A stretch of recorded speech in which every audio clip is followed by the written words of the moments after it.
Hey, it's Tpok. Back in Katawa Shoujo, and yeah, it's a letter from Iwanako. It's a strange feeling. I know that I'm never going to hear from her again. If she really wanted to keep in touch, she wouldn't have picked a medium like snail mail to do it through. If she could get my address, then my email or phone number wouldn't have been much more work, had she wanted them. This is only a goodbye. I exhale, only just not becoming aware that I had been reading this with bated breath. Now, who's being distant, Iwanako? But maybe it really is for the best. For her to pick up a pen and write this letter to me, it can only be because she felt guilty about how things ended. That she was hurt by how we floated out of each other's lives makes me feel a sort of wistful happiness. I almost want to thank her, and I only don't because I know she wouldn't want me to reply.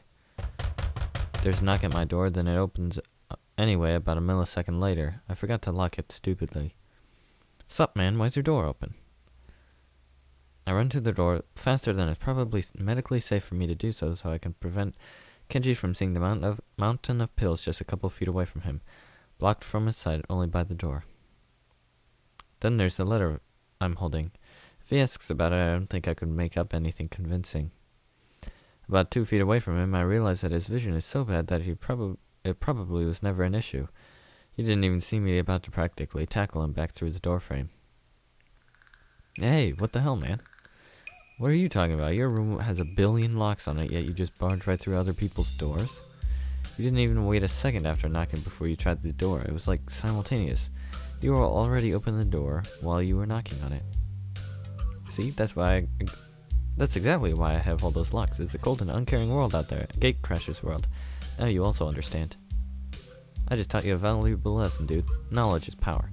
Why are you yelling at me? I'm a hero. Look at you. You didn't even lock your door. An average woman could have killed you a billion times already, then replaced you with a female clone indistinguishable from the original. It almost happened to me. Ignoring the latter part since it's too confusing, it's funny he should say that. He was unable to stop me from tackling head-on, yet apparently a woman could have killed me a billion times. If this man is a hero, we are all doomed. What's that you've got there? Somehow he's able to see the letter still in my hand. With how I've been waving it around, that is no surprise. I fold it back up quickly, but take care not to whip it behind my back or anything else. That would be too suspicious. Seems like I'm jumpier than I'd thought about Iwanako writing me. I got a letter. Oh yeah, I put that there. I was sleeping, then I woke up because I heard explosions. I put on my helmet, then peeked outside to see what was going on, but it was just the student council woman banging on your door. It was the one without the pink hair. She was knocking so loudly it was obvious she was filled with murderous rage. Rage at you. Then she somehow sensed me behind her, and I tried to escape, but it was too late. She caught me and started pointing at the door. I opened my mouth to tell him that she's deaf, but decided not to for various reasons. I didn't really get it, and she got more and more pissed off like an old man trying to use a touch-screen phone. She was going to kill me and replace me with a woman version of me. But then the sunlight reflected off my glasses and blinded her, saving my life. It was like, behold, optic blast. I don't get how someone with glasses can be hurt by glasses. She uses them too. She should be immune by the death rays. But whatever. She gave me this envelope with your name on it and just left. Clearly she was out for blood, so I lied and said you were away. I think you were away, right? I've been trying to ask if you wanted help me with my homework for a week now, but kept getting no answer. Welcome back, man. Thanks. Yeah, so she gave me this envelope and it had your name on it. I didn't want to hold on to it because what if it was a bomb? So I just shoved it under your door when she was gone.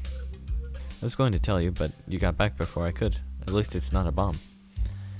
Gee, thanks. I'm not going to help you out with your math homework because what if your math textbook is a bomb? He looks devastated, but also like he's considering the possibility that it really could be a bomb. I guess it is possible since no one really uses their math book at all that much. I throw the letter on the dresser behind me and turn to leave, swinging the door shut behind me as I do. It collides against the tip of Kenji's suit and bounces back open while he hops around for a bit, acting like it hurt way more than it should have. Before I know it, he's already inside my room. I'm powerless to stop him before he scoops up the letter, strangely ignoring the towers of pill bottles around it. Don't just read mail that isn't your own. Come on, what is it? A love letter from your girlfriend? Did she include any photos? Sexy photos? Reclining against the dresser and paying no mind to the bottles he sends all over the floor. Doing so, Kenji quietly reads Iwanako's letter. The process takes seemingly forever with how close he holds it up to his face. Makes it look like he's trying to eat it. Who's Iwanako? My ex-girlfriend? Not really. Ex-girlfriend, huh? This is a breakup letter then. I thought they were a myth. No, I guess it is. But really, she's been my ex-girlfriend for a while. Anyway, I think I'm already over it. Kenji gives a thumbs up, clearly relieved that I'm not going to take this into an awkward direction. Although I almost want to since I told him not to read it. Yeah, that's a good attitude. It's alright. I had a bad breakup too, but you can't let it get you down. I mean, just look at me. But hey, she wrote you a letter. Maybe she wants to get back together, huh? It says right there, write her back. You should do it. Is she cute?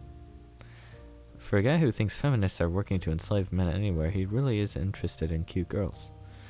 I have a girlfriend. Besides, look at the context. She doesn't want me to write back. Just because that's what it says, it isn't what she means.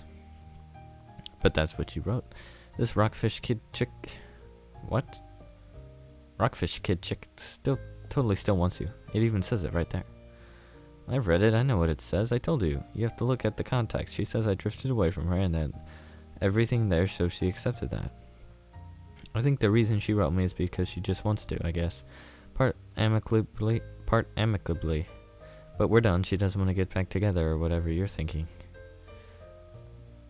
As I think about it more, it sounds more like I'm just trying to make excuses for myself. That's not a good place to be. I'm positive that she doesn't want me to write her back. I can live with that. If I were to write her back and get a less than desirable response or no response, then I would just be crushed. Perhaps the fear of that is why I'm trying to justify my decision. It could be, but I don't want to think about it. The thought is oddly repulsive. Oh. I just felt my heel. I have a huge chunk of skin hanging off of it. That's weird. Did I kick something? Oh.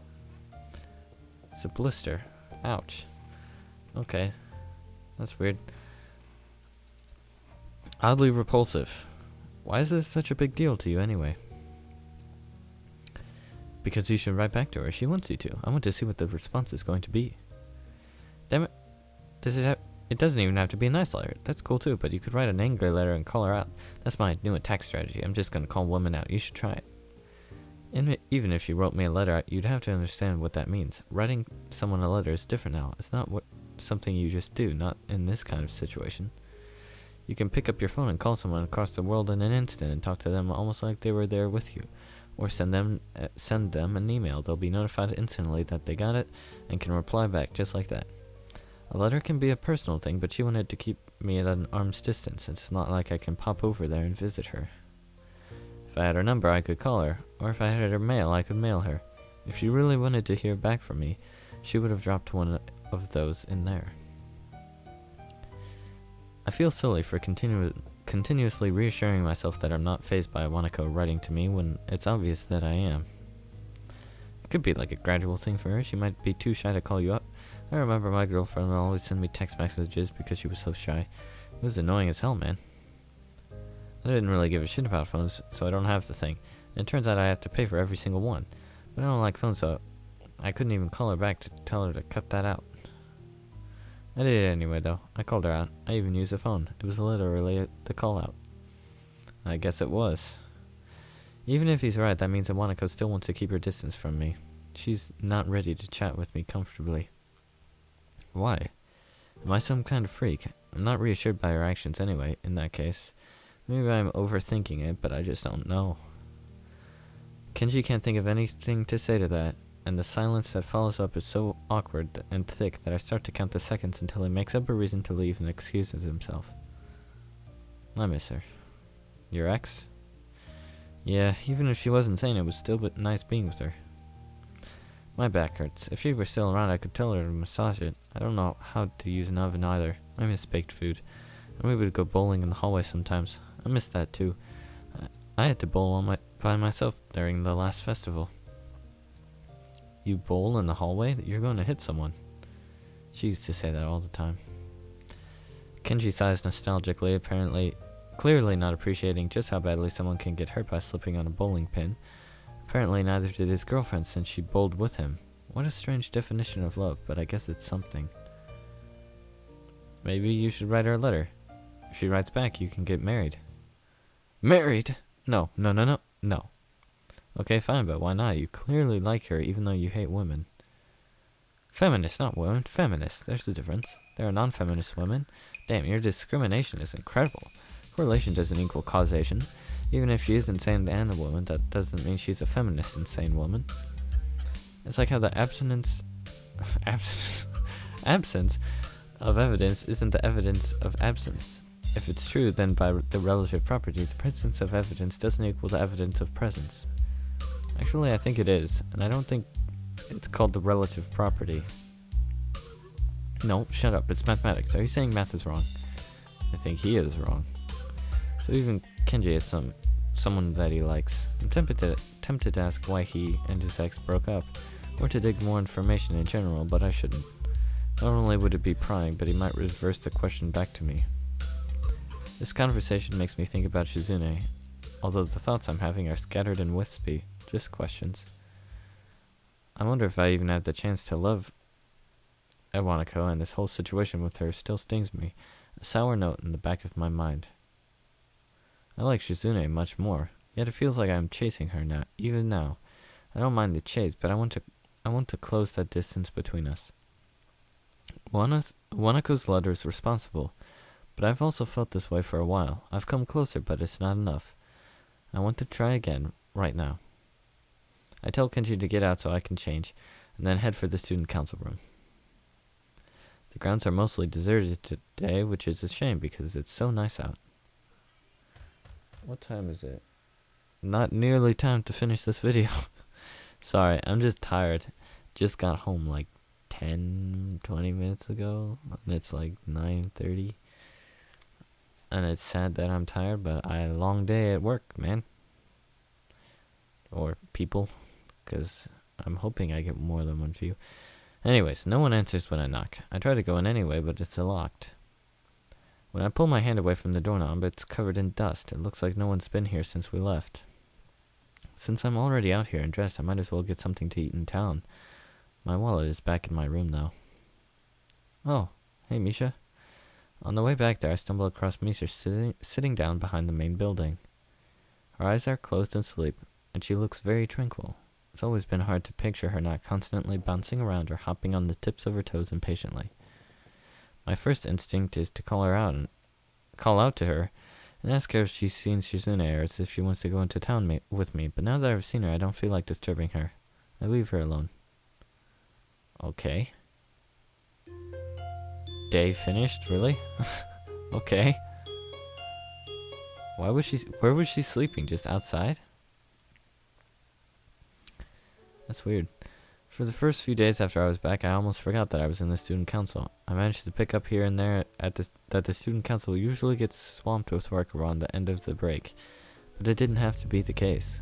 The few times when I managed to catch Shizune or Misha, they were in too much of a hurry for me to get a chance to ask if they needed help.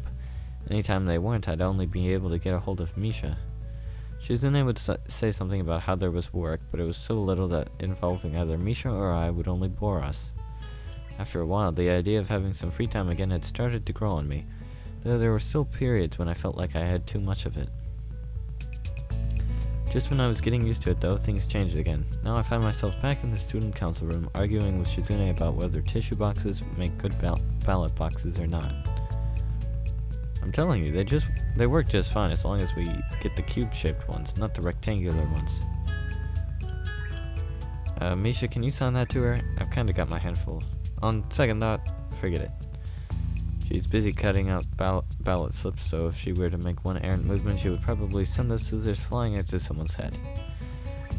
I drop the poster paints I'm carrying onto my little table in the student council room and cough as a wave of dust hits me in the face. It really has been a while. Do you think we should change the size of the ballot slips? What? But Shi-chan, I already cut so many of them. We can make them smaller. It will be more efficient. We only have to shrink the font. More ballots will fit in a single box that way. We only need half the amount of paper then. The format for voting can be changed. It could be more like a real election. We might be able to get away with buying less boxes. With the money left over, we can get a pizza, or maybe Chinese, or a cake, or 3 bowls of new ramen. I want to try. Shizune excitedly rubs a finger along the frame of her glasses as she ponders more ways to cut even a... I am failing this sentence. Ways to cut even a half yen off spending our budget. Since I think she's the only one who even knows what our budget is, I'm scared to ask just how tiny it is for her to have to do this. What about all the ballot slips Misha already cut out? Don't worry. I can make them into memo pads and sell them in the school store. Shi-chan, they don't look very cute though. Shizune seems to disagree. Now they're arguing, but it looks like it consists of nothing more than signing yes they do and no they don't at each other until they're so tired of it they're just taking turns pointing at the other commandingly. It is strange, partly because it looks kind of ridiculous, but also because I've never seen them disagree. Then again, something just climbed up my wall. What is going on around me? Where'd it go? That's weird. Then again, both of them have looked very stressed these past few days. Shizune has been increasingly absorbed in the idea of the student council elections, though they're months away. I imagine this is how politicians act when they realize a regime change is imminent and their era is over. I'm having trouble taking student council matters seriously at all, even now, as I practice my calligraphy on signs that won't go up for weeks, but I can understand why Shizune does. Hey guys, I think I'm gonna stop it in order to get this up. I'm not gonna be able to play School Days. By the time this is finished rendering and then uploaded, it'll be like 11 o'clock, and then I don't have time to, probably won't be 11, I hope it'll be more like 10:30, I don't know what I'm doing. Anyways, thanks for watching, see you next time.